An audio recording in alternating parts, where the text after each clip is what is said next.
రాత్రికి తిరుపతి బయలుదేరుతున్నాం అండి. విజయవాడ కూడా చూసుకుని 4 రోజుల తర్వాత వచ్చేస్తాము. ఆదివారం రాత్రికి పాలు పోయించుకుని ఉంచమని చెప్పిందండి అమ్మ. ముడిపా నేను వేసేస్తాను. తొందరగా రండి, బండి ఎక్కువసేపు ఆగదు ఇక్కడ. బాబు ఆర్టీ డాడీ డబ్బులు ఇచ్చి. ఎవరండి మంది ఏంటి అప్పుడే షోనా? అక్క బావ మళ్ళీ దొంగట్లు అడుగుతున్నాడు. మొక్కలు చూపించు. ట్రైన్ లో ఫుడ్ బాగోదండి, పులిహోర తింటారా? అమ్మ ఈయన కూడా కొంచెం పులిహోర పెట్ట. డాడీ గూడూరు దాటినప్పుడు వెళ్ళే బాత్రూమ్ లోకి రేణుకుంటూ వచ్చేస్తుంది, వస్తావు బయటికి? అమ్మా లేకు, రేణుకుంట దాటేసాం. అమ్మ మీ ఇద్దరికి ఓపికలు ఉండవు, ఎందుకమ్మా నడిచి చెప్తానని ముక్కుంటారు.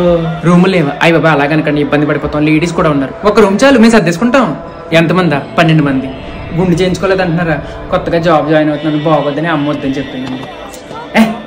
అక్క అన్నిలాగా ఇచ్చి నేను ఎత్తుకుంటాను. ఏంటమ్మా దేవుడి దగ్గర ఉన్నప్పుడు కళ్ళు మూయొద్దా? సరే సరే. దర్శనం బాగా అయిందా? డాడీ నా గూస్ బంప్స్ వచ్చేసినాయి డాడీ. నా దగ్గరికి వెళ్ళిన తర్వాత లైన్ ఆపేశారు. మొత్తం 24 లడ్డూలు. భోజనాలు అదిరిపోయినాయి కదా.